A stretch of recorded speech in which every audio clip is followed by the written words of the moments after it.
बीडच्या आष्टी तालुक्यात मुसळधार पाऊस सुरू झालाय। केळी, डाळिंब, कांदा पिकांना याचा मोठा फटका बसतोय। आष्टी तालुक्यातील शेतांमध्ये पाणी साचलंय। शेतकऱ्यांचं खरं तर लाखो रुपयांचं नुकसान होतंय। हातातोंडाशी आलेला घास निसर्गानं हिरावून घेतलाय। दरम्यान याचाच आढावा घेतलाय आमचे प्रतिनिधी हरिदास तावरे यांनी। च्या आष्टी तालुक्यात पावसानं कहरच केलाय। एक नव्हे दोन नव्हे तर 3894 हेक्टर क्षेत्रावर शेतकऱ्यांचं नुकसान झाल्याचं या ठिकाणी पाहायला मिळते। त्यातच केळी लागवड असेल, टोमॅटो लागवड, कांदा लागवड आणि डाळिंब लागवड शेतकऱ्यांचं आतोनात या ठिकाणी नुकसान झालं आहे। अनेक शेतकरी आता हवालदिल झालेत। एकीकडं कृषी सहाय्यक आणि कृषी सेवक मात्र शेतकऱ्याच्या बांधावर पंचनामा करण्यासाठी अजूनही गेले नाहीत। याकडं सरकार लक्ष देईल का?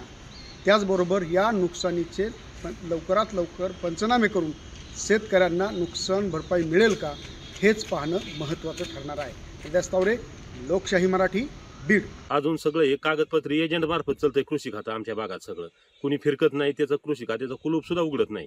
त्याच्यामुळे शासनाने माननीय जिल्हाधिकारी साहेबांनी दखल घेऊन आमचे पंचनामे करून आम्हाला न्याय मिळवून, मायबाप सरकार यांनी दोघांनी मिळून, मायबाप सरकार आणि जिल्हाधिकारी यांनी आम्हाला न्याय मिळवून आम्हाला काहीतरी मदत मिळवून द्यावं। आम्हाला परत शेती करायची उभारी यासाठी काहीतरी मदत झाली म्हणजे आम्ही परत शेती करू शकू, नाही तर आमचं कंबरडं मोडल्यास परत आम्ही उभा राहणार नाही। माझा 2 एकर केळीचा बाग आहे, त्याला साधारण 2.5 लाखापर्यंत आता खर्च झाला आहे आणि 4-5 दिवसापासून सलग पाऊस असल्यामुळं सगळ्या त्याची मुळी सडायला लागली आणि बाग आता पूर्ण करपाचा प्रादुर्भाव वाढायला लागला आहे। एक तर सरकारने कर्जमाफी भेटली नाही, त्याच्यामुळं आता नवीन बँका परत लोन देत नाहीत।